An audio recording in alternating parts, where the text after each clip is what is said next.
So the Lions are behind in the division, but still favorited to win the division right now. The Bears have had, as Chris would say, a horseshoe up their ass a little bit with that one. Right. Green Bay, the most uninspiring 6-3-1 for how much talent they have, but they've done enough so far to be in this. The Lions are 6-4. The Vikings are trending out of the picture, obviously, at 4-6. But the Lions are still the favorite here, Chris. I feel like I would probably put money. If you made me bet on this division right now, I would still bet on them. Well, here's their schedule. Let's. My thing too is like you said it right. The Packers aren't. I don't know what to expect from the Packers right now. So they're out of the trust tree with me, right? The Bears.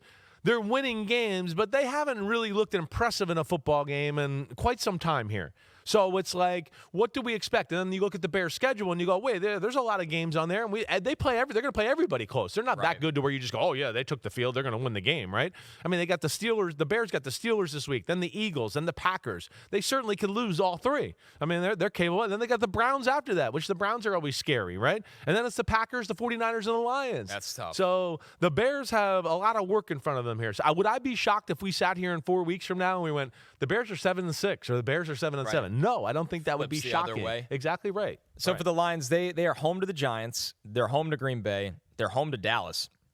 And then they are at the Rams, obviously a really tough game. Home to the Steelers, at the Vikings, and then at Chicago to end the season, where in theory, the division could be on the line. Yeah. In theory. Right. But obviously Green Bay could turn. We'll see. Yeah, we'll see. I mean, not an easy schedule for the Lions, but they're also the Lions. That's right. That's right. There's some games here where, unlike the Bears, where you go, no, yeah, I feel good that they're going to beat the Giants. I feel good. I feel like the Cowboys.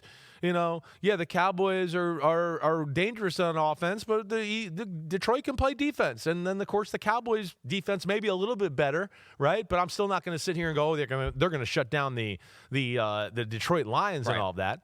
So, and then you look at the Steelers and Vikings, and you think, hey, those are teams that the Lions are better than, and we'll see where it goes. But, my money would still be on the Lions in the division. Well, we're going to talk about those Cowboys after our first break. All right, one more thing I want to ask you. Was those blitz numbers for the Eagles, were they the whole game, or that's the first half? That was the first half. Let me know. Let me just hear real quick while you look it up, because I know we're going to a break. But I would just like to say that one more time to go – the Eagles and their ability, like they played the Chiefs in the Super Bowl last year and rushed forward the whole game and got pressure. That's insane. I mean, again, that's insane. I'm just going to say that. Some of the greatest defenses in the history of football are the only defenses that are capable of doing that, where they can go, we can play the best teams in football and only rush 4 and still make the quarterback feel like he's being blitzed on a down-to-down basis. And I'm telling you, it's a short list. We're talking like 2,000 Ravens. We're talking about like the 85 Bears. We're talking about the Eagles teams at the end of the 80s and early 90s, right? I mean, it's the Buccaneers of the Super Bowl years with Warren Sapp and Simeon Rice and Booger McFarland. I mean, it's only special defenses that can do that.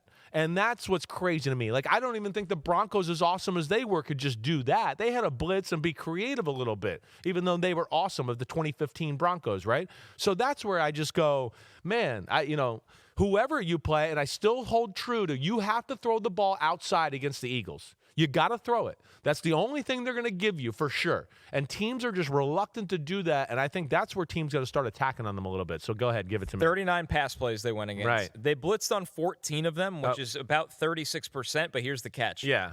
I think most of them are about 9 of those 14 were still four-man pressures. It's blitz one, They're just drop simulated one. That's right. That's exactly right. So if we really cut those out, which we should for this, it's 5 pressures the whole game. 5 blitzes more than 4-man rush, right? On 39. Yeah, that's so they don't blitz. That's what an that incredible means. advantage. That and really is. They don't ever bring 7. They don't ever bring 6.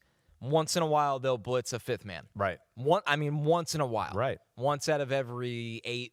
Yeah. 8 plays. Yeah, that's crazy. That's crazy. What an advantage to have. It's amazing when you have that much talent. Fly, Eagles, fly. Good for the Eagles. All right, we're going to take our first break. We got our Monday Night Football recap when we're back. The Cowboys on cruise control over the Las Vegas Raiders.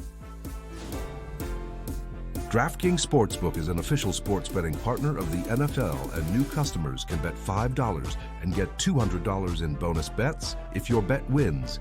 Download the app and use promo code CORNERBACK when you sign up. DraftKings Sportsbook, the crown is yours. Yo. Thanks for watching, homies. We are now in the NFL season here on Chris Simms Unbuttoned. Hit subscribe to get our weekly picks, game recaps, film deep dives, and much, much more. Thanks again for watching. Subscribe, rate, review. Peace out. You know where to find us.